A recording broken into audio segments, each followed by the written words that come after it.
Assalamualaikum warahmatullahi wabarakatuh. Nama saya Anindya Nurul Fajrina dengan NIM 130124. Pada kesempatan kali ini akan mempresentasikan tentang penerapan value engineering pada Trunk Highway 7 at Louisiana Avenue Interchange.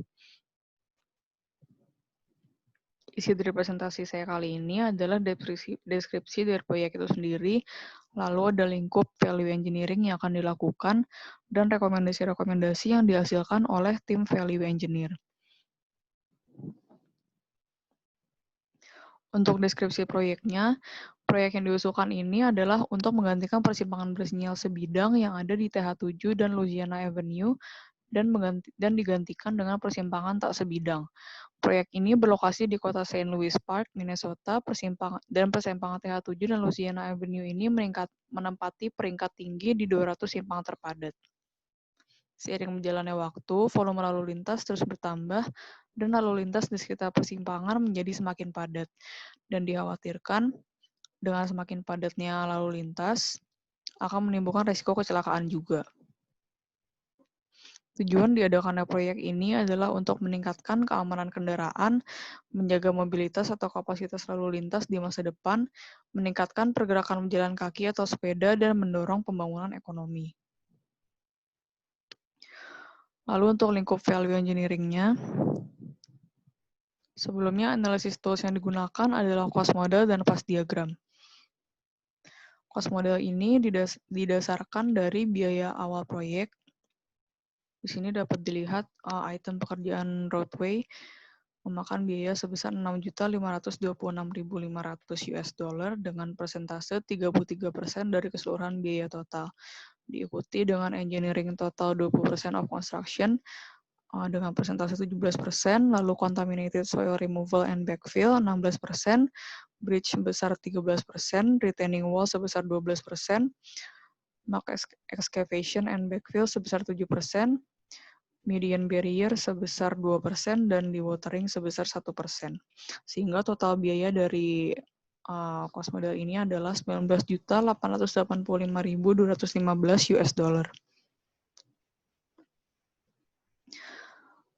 Ini adalah rangkuman dari tabel sebelumnya ya.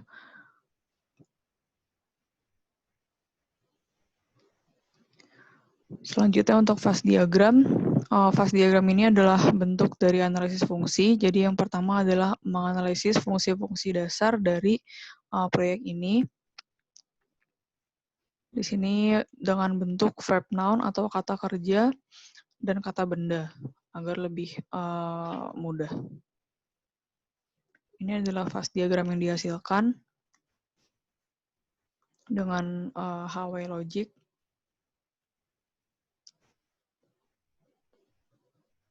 Selanjutnya ada rekomendasi yang ditawarkan oleh tim value engineer. Terdapat 8 rekomendasi secara total. Yang pertama adalah rekomendasi 1A, dengan konsep asli memindahkan tanah dan kotoran yang terkontaminasi dan diganti dengan tanah uruk. Diasumsikan bahwa hal ini membutuhkan sheeting dan shoring sementara untuk mempertahankan penggalian yang stabil. Kedalamannya diperkirakan mencapai 35 kaki di sebelah barat jembatan. Asumsi lainnya adalah mineral tanah dan bahan organik yang ditemukan akan terkontaminasi dengan tar batu bara atau produk jenis creosote dan produk sampingan lainnya. Untuk rekomendasi yang ditawarkan adalah menggunakan teknologi perbaikan tanah atau ground improvement dibandingkan pengurukan tanah. Ini adalah metode-metode ground improvement yang ditawarkan. Ini sketsa pekerjaannya. Lalu untuk cost summary-nya, estimated savings-nya didapat sebesar $2,4 juta. Untuk rekomendasi 1B, konsep aslinya adalah memindahkan tanah dan kotoran yang terkontaminasi dan diganti dengan tanah uruk. Diasumsikan bahwa hal ini membutuhkan sheeting dan shoring sementara untuk mempertahankan penggalian yang stabil. Untuk konsep rekomendasinya yaitu menggunakan urugan atau timbunan ringan, geofoam atau pecahan ban. Ini untuk rekomendasi VE-nya, ini adalah ilustrasi dari penggunaan geofoam. Untuk cost summary-nya, estimated savings-nya yang didapat adalah sebesar $2,2 juta. Lalu rekomendasi selanjutnya, dengan konsep asli memindahkan tanah dan kotoran yang terkontaminasi dan diganti dengan tanah uruk. Konsep rekomendasinya yaitu menggunakan pile supported fill, menggerakkan atau memasang tiang pancang dengan material beton atau baja, atau bisa menggunakan tiang pancang auger di area dengan tanah yang memiliki tekanan.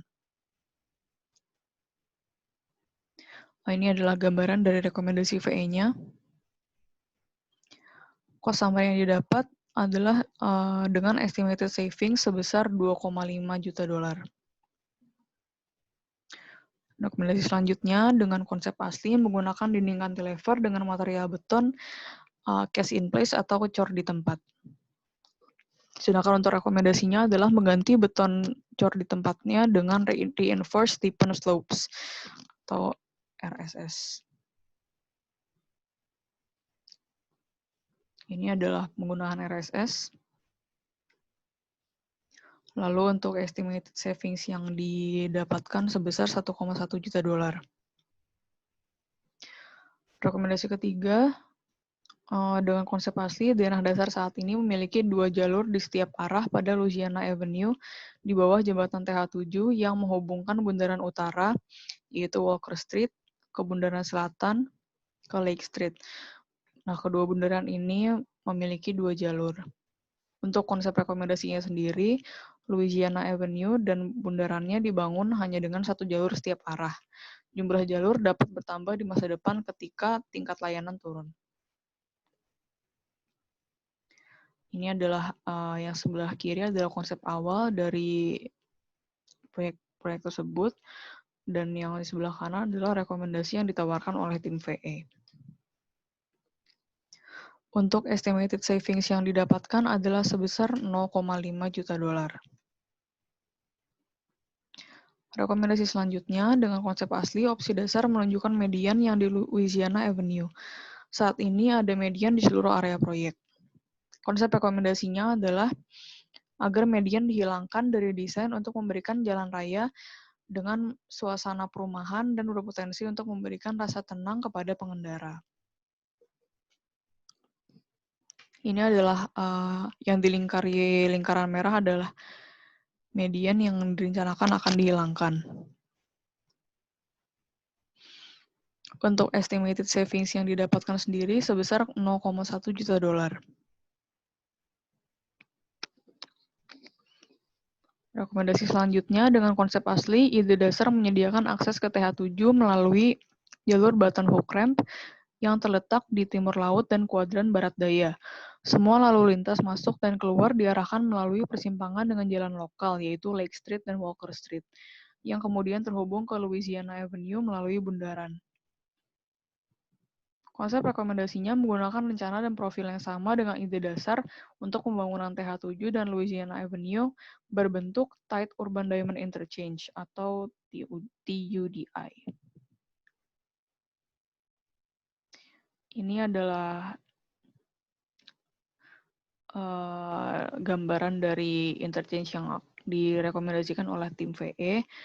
Ini bukan pada proyek TH7 dan Louisiana Avenue, tapi ini adalah contoh dari interchange yang dimaksud. Untuk estimated savings yang dihasilkan sebesar 1,5 juta dolar.